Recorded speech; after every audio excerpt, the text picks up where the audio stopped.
Welcome to the training on web development by Nishant Infosys. In this session, we will continue our discussion on JavaScript and we will be focusing on functions in JavaScript. First of all, let us learn what do we actually mean by functions in JavaScript. Functions in JavaScript are fundamental building blocks that allow developers to encapsulate code into reusable, modular units. A function is a block of code designed to perform a particular task, and it is executed when called or invoked. Functions help in organizing code, making it more readable and maintainable. They can take parameters, which are values passed to the function to work with, and can also return values using the return statement. JavaScript supports various types of functions, including named functions, anonymous functions, arrow functions, and immediately invoked function expressions, IIFE. By using functions, developers can write cleaner, more efficient, and more organized code, promoting better development practices and reducing redundancy. This is the output of the previous example. Now let us talk about the structure, or syntax, of a function.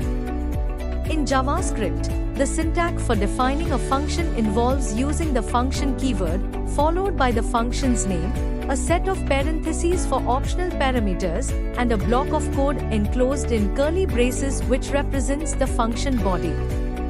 For example, consider the code shown in the image. Here, greet is the function name, and name is a parameter that the function expects. The code within the curly braces is the function body, which, in this case, logs a greeting message to the console. When you call the function using greet, alias, it outputs hello, alias, to the console. This simple structure allows developers to create modular, reusable pieces of code that can be invoked as needed throughout their programs. This is the output of the code snippet. Let us look at function parameters. Function parameters in JavaScript are values passed to a function, acting as placeholders for the actual values used when the function is called. They enable functions to operate on different inputs, making the code more flexible and reusable. In the example code snippet, length and width are parameters of the calculate area function. These parameters allow the function to calculate the area of a rectangle using different lengths and widths when called. The function returns the product of length and width, which is then printed to the console. This is the output of the previous code snippet. Next, let us look at returning values of functions. Functions in JavaScript can return a value using the return statement, which ends the function execution and specifies a value to be returned to the calling context. This allows functions to produce outputs that can be used elsewhere in the code.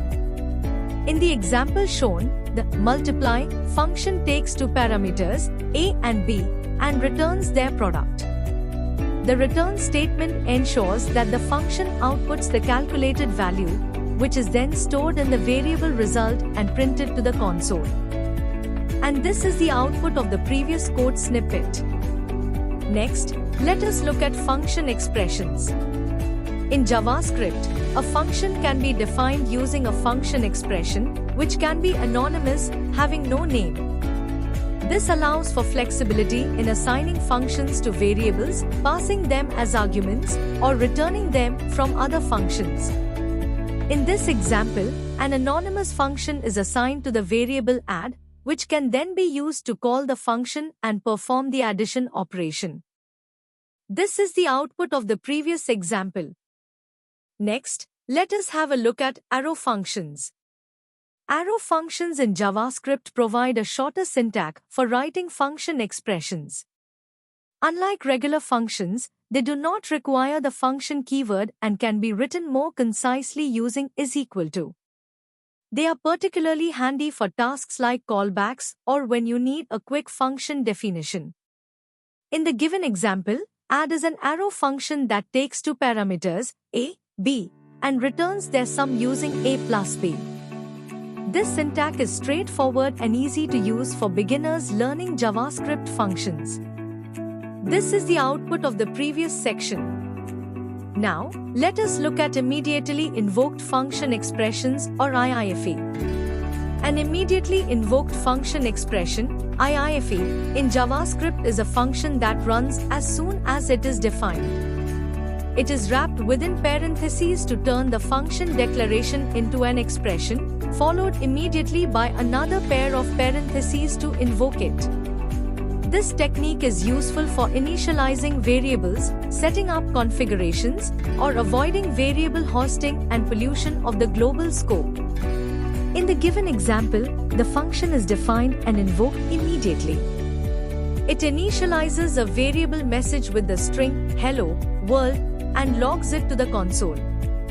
The function and the variable message are contained within the scope of the IIFE, preventing them from conflicting with or affecting other parts of the code. This is the output of the previous example. Now, let us discuss about higher-order functions. Higher-order functions in JavaScript are functions that can take other functions as arguments or return them as results. This concept allows for powerful abstractions and functional programming techniques. For example, consider a map function that applies a transformation function to each element of an array.